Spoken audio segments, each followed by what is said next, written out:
Hello student, again I am back with new video with new topic. सबसे पहले very warm good morning to all students. आज हम लोग बात करेंगे कि आपको सेमेस्टर 1 में आपका एमजेसी पेपर है, राइट। एमजेसी पेपर जिनका भी ग्रुप ए है, जिन बच्चों का, उनको फाइनेंशियल अकाउंटिंग पढ़ना है। क्या पढ़ना है? फाइनेंशियल अकाउंटिंग पढ़ना है। तो आज हम लोग बेसिक्स जानेंगे। आप लोग को तो अभी आपके सिलेबस के बारे में भी नहीं पता होगा कि आपको पढ़ना क्या है। तो आपके जो ग्रुप्स हैं वो 3 ग्रुप्स में डिवाइड है, ग्रुप ए, ग्रुप बी और ग्रुप सी, जिसमें कि मेजर पेपर पहला जो है अकाउंट्स ग्रुप का फाइनेंशियल अकाउंट है, एचआर का ह्यूमन रिसोर्स मैनेजमेंट, और मार्केटिंग का आपको मार्केटिंग मेन पेपर पढ़ना है, जिसको हम प्रिंसिपल ऑफ मार्केटिंग के नाम से जानते हैं। तो सबके मेजर पेपर अलग हैं। वैसे ही आज हम ग्रुप ए की बात करेंगे कि ग्रुप ए के मेजर पेपर में हमें क्या क्या पढ़ना है। तो सिंपल समझिएगा, जो ग्रुप ए है हमारा, वो क्या है? वो हमारा फाइनेंस एंड अकाउंट्स ग्रुप है। क्या है? फाइनेंस एंड अकाउंट्स ग्रुप है। तो इसमें जो हमारा मेजर पेपर है एमजेसी, वो एफ अकाउंटिंग यानी फाइनेंशियल अकाउंटिंग है। क्या है? फाइनेंशियल अकाउंटिंग है। तो इसमें आज हम लोग थोड़ा डिटेल बेसिक जानेंगे कि फाइनेंशियल अकाउंटिंग में हम क्या, कौन से ट्रांजैक्शंस के बारे में, या कितने चैप्टर्स हैं जिसमें हम फाइनेंशियल अकाउंटिंग के बारे में, ट्रेडिंग के बारे में, प्रॉफिट एंड लॉस के बारे में जानेंगे कि ट्रेडिंग अकाउंट होता क्या है, प्रॉफिट एंड लॉस अकाउंट क्या होता है, या हम क्यों बनाते हैं, why we are preparing financial account, why we will preparing trading account, and why we will preparing profit and loss account and balance sheet.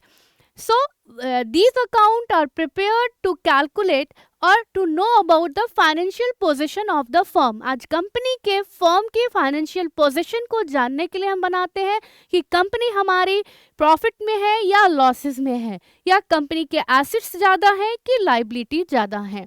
तो चलिए कुछ हम लोग बेसिक्स पहले देख लेते हैं। सबसे पहले हम जानेंगे कि फाइनेंशियल अकाउंटिंग जो है, टर्म फाइनेंशियल अकाउंटिंग, वो क्या बताता है। तो ये आपको भी पता है कि अकाउंटिंग वर्ड जब भी आएगा, when a words comes in your mind, accounting, it means the different transactions we are doing, है ना। सेल, परचेस, कोई भी तरह के जो हम ट्रांजैक्शंस कर रहे हैं, डे टू डे ट्रांजैक्शंस कर रहे हैं कंपनी में, वो सारे अकाउंटिंग के पार्ट हैं।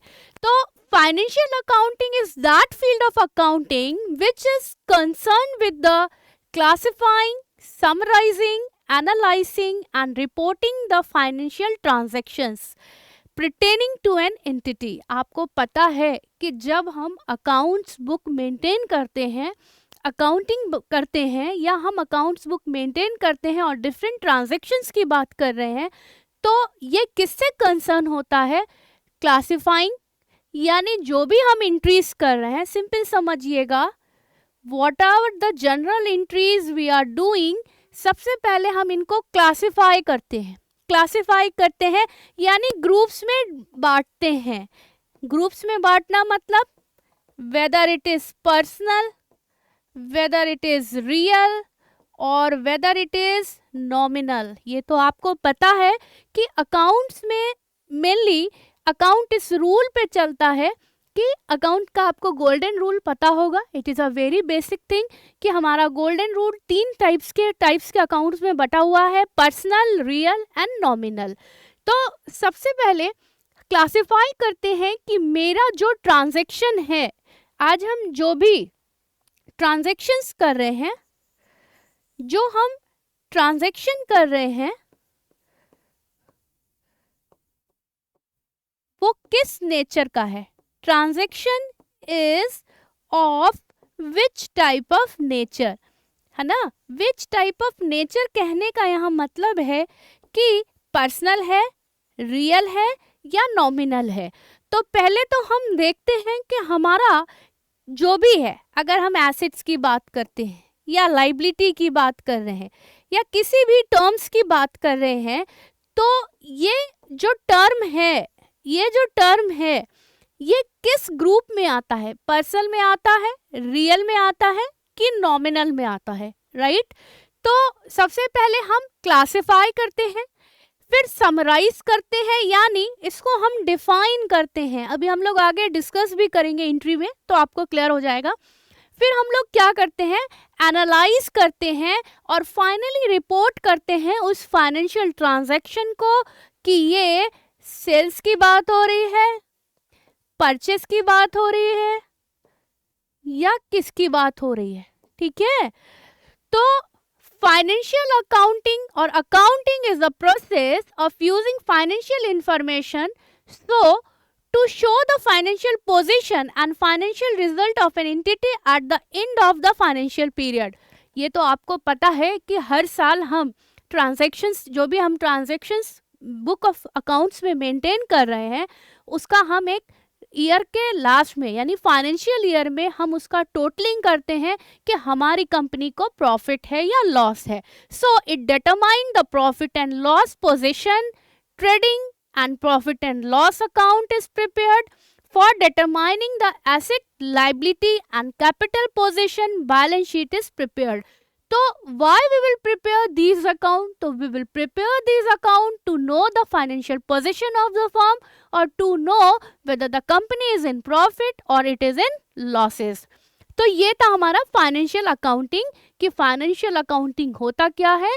तो it is a that field of accounting which is concern with classifying, summarising and analysing and interpretation of data और interpretations of different financial transactions for giving the any results of an entity. Clear होगा कि इसका definition क्या है।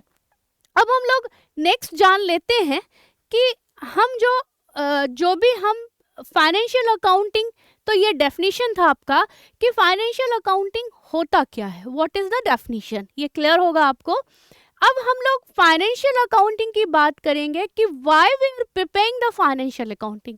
आज हम लोग financial accounting बनाते क्यों हैं, तो सिंपल, आज फाइनेंशियल इंफॉर्मेशन को हम गैदर करते हैं और ऑन दैट गैदर रिपोर्ट्स और transactions we will give the financial results. तो जब हम फाइनेंशियल पोजीशन की बात करेंगे तो ये आपको दिखने में क्लियर समझ में आ रहा होगा कि हम बैलेंस शीट बनाते हैं और फाइनेंशियल रिजल्ट के लिए हम प्रॉफिट एंड लॉस अकाउंट बनाते हैं। और अभी हम जानेंगे कि we are preparing, how we will prepare और प्रिपरेशन ऑफ फाइनल अकाउंट। तो ये आपको बेसिक सी चीज़ है बहुत, जो आपको पता होगा और आपको अभी समझ में भी आ जाएगा कि जब हम अर्थमेटिकल एक्यूरेसी की बात करते हैं, डिफरेंट ट्रांजैक्शंस की बात करते हैं, तो books of account can be determine by the preparing trial balance. ये तो आपको पता है कि हम जर्नल बनाते हैं, फिर लेजर बनाते हैं और फिर ट्रायल बैलेंस बनाते हैं। तो उसी बेसिस पे, उस अर्थमेटिकल एक्यूरेसी और अर्थमेटिकल जो भी हम न्यूमेरिकल ट्रांजैक्शंस कर रहे हैं, उस बेसिस पर हम ट्रायल बैलेंस की हेल्प से फाइनल अकाउंट बनाते हैं। तो फाइनल अकाउंट जब हम बनाते हैं तो उसका एक फॉर्मेट है, आपको पता होगा कि उसमें सबसे पहले हम ट्रेडिंग अकाउंट बनाते हैं। तो ट्रेडिंग अकाउंट जब हम बनाएंगे तो हम जानते हैं कि हमें ग्रॉस प्रॉफिट हो रहा है, ग्रॉस लॉस हो रहा है, नेट प्रॉफिट हो रहा है या नेट लॉस की हम बात करते हैं।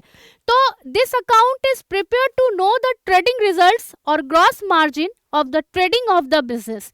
ये तो आपको भी पता है कि ट्रेडिंग अकाउंट आज ट्रेड से रिलेटेड जो भी हम ट्रांजैक्शंस कर रहे हैं, क्या कर रहे हैं हम, ट्रेड से रिलेटेड जो भी हम ट्रांजैक्शंस कर रहे हैं वो ट्रेडिंग अकाउंट में आएगा। तो ये बहुत बेसिक सी चीज़ है कि जब हम ट्रेडिंग अकाउंट बनाते हैं तो सबसे पहले हम ईयर देते हैं, है ना। ईयर, जैसे कि आप 2017 में ट्रांजैक्शंस किए हैं और आप 18 में बना रहे हो तो 31 मार्च दोगे। वैसे ही अगर 18 में ट्रांजैक्शंस आपने किए हैं तो यहाँ पर क्या हो जाएगा, 31 मार्च 2019 हो जाएगा। तो वैसे ही नॉर्मल सी चीज़ है, ये तो बहुत कॉमन चीज़ है कि यहाँ डेबिट होता है, इस साइड क्रेडिट होता है। ये आपको बेसिक है, जो आपने 12th में भी पढ़ा होगा, आपको बताने की ज़रूरत नहीं है। तो सिंपल, सबसे पहले हम ओपनिंग स्टॉक की बात करते हैं कि कंपनी के पास कितना स्टॉक है। हो सकता है कंपनी के पास 50,000 का स्टॉक हो, ठीक है, जितने का भी स्टॉक हो। अगर कुछ भी परचेज हुआ है तो फिर हम उसके बाद परचेज का अमाउंट लेते हैं और परचेज के बाद परचेज रिटर्न भी कुछ हुआ होगा, रिटर्न यानी कुछ वापस आया होगा, तो उसको हम क्या करते हैं, उसको हम डिडक्ट करते हैं यानी माइनस करते हैं। उसके बाद डायरेक्ट एक्सपेंसेस में हमारा क्या क्या आ जाएगा, डायरेक्ट एक्सपेंसेस में हमारा carriage inward, freight, wages, fuels and power, manufacturing expense, motive power, octroi duty and many more things. मतलब जितने भी तरह के डायरेक्ट एक्सपेंसेस हैं वो इसके बाद हम लोग लेंगे। और क्रेडिट साइड हम सेल्स लेते हैं, सेल्स को रिटर्न करने वाला जो भी हमारा सेल्स रिटर्न है उसको हम माइनस करते हैं, सब्ट्रैक्ट करते हैं, माइनस करते हैं, जैसे आपको समझ में आए करिए। आप एक क्वेश्चंस भी बताऊंगी मैं, उससे क्लियर हो जाएगा। और उसके बाद हम प्रॉफिट क्लोजिंग स्टॉक भी लेते हैं और फाइनल हमें पता चल जाता है, अगर ग्रॉस लॉस होता है तो हमारा बैलेंसिंग सीडी होगा और ग्रॉस प्रॉफिट होता है तो हमारा बीडी हो जाएगा। इसके बाद हम लोग नेक्स्ट पे जाते हैं, देखते हैं कि नेक्स्ट हम लोग और क्या क्या हमें जानना है। ये आपके डिटेल्स जो एक्सपेंसेस हैं, इनको आप सारे एक्सपेंसेस तो हमेशा नहीं रहते हैं क्वेश्चन में, कुछ बेसिक एक्सपेंस हैं जिनको आप दिमाग में रखिएगा। ये आपको क्लियर होगा, यहाँ पर हमने ग्रॉस प्रॉफिट और ग्रॉस लॉस की बात की थी, ये आपको दिख गया होगा। उसके बाद जब हम बैलेंसिंग फिगर की बात करेंगे तो आप बेसिक टर्म्स की हम बात कर लेते हैं कि ओपनिंग स्टॉक क्या होता है।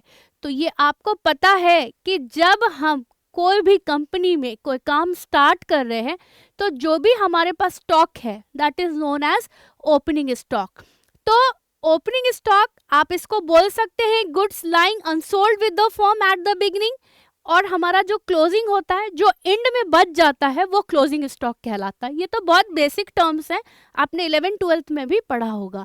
उसके बाद हमने परचेज की बात की थी, it include both cash and credit purchase. Company में जब हम कोई भी गुड्स खरीदते हैं तो हम कैश में भी परचेस करते हैं और क्रेडिट में भी करते हैं। सिंपल आपको पता होगा जब आप 11th-12th में जर्नल एंट्री करते होगे कि आपने किसी से कोई चीज़ परचेस किया है तो कैश में परचेस किया है तो सीधा आप कैश दिखाते थे, लेकिन क्रेडिट में परचेस किया है तो उस पर्सन का नाम दिखाते थे जिस पर्सन से आपने क्रेडिट में परचेस किया है, या एनी टाइप ऑफ डिस्काउंट मिला आपको तो वो भी आप एंट्रीज में दिखाते थे। ठीक है, इसके बाद हम लोग नॉर्मल एंट्रीज भी जानेंगे। अब ये बेसिक सा टर्म्स है कि invoice of good purchase are received in advance before, ये जब हम लोग एंट्री करेंगे तो ज़्यादा क्लियर होगा। अभी हम सिर्फ आपको नॉर्मल कुछ एडजस्टमेंट एंट्रीज है जैसे ओपनिंग स्टॉक की है, तो purchase account DR to opening stock. अब आप इसको कैसे कंसीडर करोगे, तो आप चले जाओ उधर गोल्डन रूल पर जो हमने बताया, पर्सनल, रियल और नॉमिनल। उसको कॉपी पे एक तरफ लिखोगे और एक तरफ आप एंट्रीज करोगे तो आपको क्लियर हो जाएगा कि कौन सी एंट्रीज में क्या डेबिट होगा और क्या क्रेडिट होगा। नेक्स्ट इज ये क्लोजिंग की एंट्री है, नॉर्मल सेम ही है, तो इसमें हम लोग ज़्यादा डिस्कस नहीं करेंगे डिटेल में। पहले हम लोग एक क्वेश्चन देख लेते हैं कि देख लो ये आइटम्स दिए हुए हैं, ओपनिंग स्टॉक 10 दिया हुआ है, परचेज 1 लाख दिया हुआ है, वेजेस 5000 दिया हुआ है, factory lighting 5000, octroi duty is 5000, carriage on purchase 2000 and sales is 1000। तो ये हमारा नॉर्मल ट्रेडिंग अकाउंट हमें प्रिपेयर करना है। तो हम ट्रेडिंग अकाउंट कैसे प्रिपेयर करेंगे ये आपको दिख रहा है। ठीक है, सबसे पहले हम क्या करते हैं, ट्रेडिंग अकाउंट में हम हेडिंग देते हैं कि जब हम ट्रेडिंग अकाउंट बना रहे हैं तो ये तो आपको क्लियर होगा कि ट्रेडिंग अकाउंट में हम पहले तो 4 कॉलम्स बनाते हैं, पार्टिकुलर्स, रुपीस जिसको हम अमाउंट के नाम से भी इंडिकेट कर सकते हैं, ये आपको क्लियर होगा। ठीक है, और पार्टिकुलर्स, ये डेबिट है, इधर क्रेडिट है, ये आपको बहुत बेसिक चीज़ है, आपने 11th में भी पढ़ा है। सबसे पहले अभी हमने बात की थी ओपनिंग स्टॉक की। ओपनिंग स्टॉक हमारा कितना है, 10,000 है, हमने लिया। टू परचेज 1 लाख है, ले लिया। यहीं पर अगर परचेज रिटर्न दिया होता, मान लेते हैं अगर 50,000 रिटर्न दिया होता तो हम रिटर्न लेते, बट रिटर्न कुछ भी नहीं दिया हुआ है तो हम क्या करेंगे, नहीं लेंगे। I am giving you the example कि अगर रिटर्न्स दिया हुआ है तो हम यहाँ पर 1 लाख रुपए में से 50,000 अगर हमारा रिटर्न है तो हम यहाँ 50,000 माइनस करके और 50,000 पर हम आगे अमाउंटिंग का काम करते, लेकिन यहाँ पर कोई भी रिटर्न नहीं दिया हुआ है तो हम रिटर्न नहीं लेंगे। एज इट इज हम 1 लाख के क्वेश्चंस पे ही आंसर को बनाएंगे, यानी क्वेश्चंस को सॉल्व करेंगे। अब वेजेस आपको पता है, ये खर्चा अब हमारा स्टार्ट हो गया। एक्सपेंसेस, जितने भी डायरेक्ट एक्सपेंसेस हैं, wages 5,000 it is given, factory lighting 5,000 it is given, octroi duty is given 2,000, carriage on purchase 1,000 दिया हुआ है, और हमारा जो सेल्स है वो कितना है, 1.5 लाख है। अब ये आप टोटल अमाउंट जोड़ोगे इधर वाला, और इधर वाले से जब आप माइनस करोगे तो आपका 27,000 बैलेंसिंग आ जाएगा, जो कि हमारा प्रॉफिट एंड लॉस अकाउंट में आगे ट्रांसफर होगा और ग्रॉस सीडी को डिनोट करता है, क्योंकि यहाँ पर हमको ग्रॉस प्रॉफिट हो रहा है। कैरिड सीडी जो है कैरिड डाउन को फॉरवर्ड करते हैं। ये चीज आपको क्लियर होगी, और यही 27,000 बाय ट्रेडिंग अकाउंट से ट्रांसफर होगा कहाँ, पीएल अकाउंट में। आगे हम लोग देखेंगे। ये देखो यहाँ पर इसने ट्रांसफर करके छोड़ दिया है, क्यों, क्योंकि जब हम आगे प्रॉफिट एंड लॉस अकाउंट बनाएंगे तो ठीक हम इसको वैसे ही ट्रांसफर करेंगे। तो ये है हमारा normal profit and loss account का फॉर्मेट, कि आज अगर हम प्रॉफिट एंड लॉस अकाउंट बनाते हैं तो हमारा अगर ग्रॉस लॉस है तो वो डेबिट साइड जाएगा, ग्रॉस प्रॉफिट है तो हमारा क्रेडिट साइड ट्रांसफर होगा। उसके बाद डेबिट में हमारे क्या क्या आ जाते हैं, selling and distribution expense, advertising expense, expense bad debts, any type of bad debts जो कि हमारा डूबा हुआ पैसा हमें नहीं मिला है, ठीक है, export, different items are there. ये आपको फॉर्मेट देखने से समझ में आ जाएगा कि क्या क्या हमारा प्रॉफिट एंड लॉस अकाउंट में जाएगा। तो सबसे ज़्यादा हम इसको डिटेल में ज़्यादा नहीं जाएंगे, आज के लिए हम लोग इतना ही रखेंगे। इसके पहले हम आपको एक असाइनमेंट देते हैं कि आप करके आना कि सिंपल आप जो फॉर्मेट बताया है, मैंने अभी बताया प्रॉफिट एंड लॉस अकाउंट का फॉर्मेट, तो इस फॉर्मेट पर जो प्रॉफिट एंड लॉस अकाउंट का फॉर्मेट है, इस फॉर्मेट पर आप एक क्वेश्चन बना के आना। इसी क्वेश्चन को जिसका हमने ट्रेडिंग बनाया, इसका आप पीएल अकाउंट बना के आना। तो अब हमारा वहां पर क्या हुआ था, ये आपने देखा यहाँ पर कि हमें प्रॉफिट हुआ था, तो प्रॉफिट हुआ था तो हम इसको ट्रांसफर करेंगे पीएल अकाउंट में, ठीक है। अब इस पीएल अकाउंट में जब हम ट्रांसफर करेंगे तो ये कहाँ पर जाएगा, ये क्रेडिट साइड आ जाएगा। उसके बाद इस क्वेश्चंस में अगर इंटरेस्ट रिसीव्ड है, ठीक है, तो इंटरेस्ट रिसीव पर हम क्वेश्चन बना लेंगे, डिस्काउंट रिसीव्ड है तो लेंगे। सिंपल ये प्रॉफिट एंड लॉस का फॉर्मेट है। तो आज के लिए हम इतना ही डिस्कस करेंगे, और इसको बनाने के लिए सबसे पहले आपका बेसिक कंसेप्ट क्लियर होना चाहिए कि जो गोल्डन रूल ऑफ अकाउंटिंग है कि पर्सनल, रियल और नॉमिनल का क्या रूल है। तो ये आपको भी पता होगा कि debit the receiver, credit the giver, debit what comes in, credit what goes out, ठीक है, debit all income and gains, credit all expenses and losses. तो ये बहुत बेसिक सी चीज़ है जो आपने 11th में भी पढ़ा होगा। तो आज के लिए इतना ही, एक बार देख जाइए, आप फर्स्ट चैप्टर का एग्जाम्पल 1 और 2 बनाइए। कोई भी डाउट होगा, क्वेरी है इससे रिलेटेड, आप पूछ सकते हैं। Thank you and have a nice day.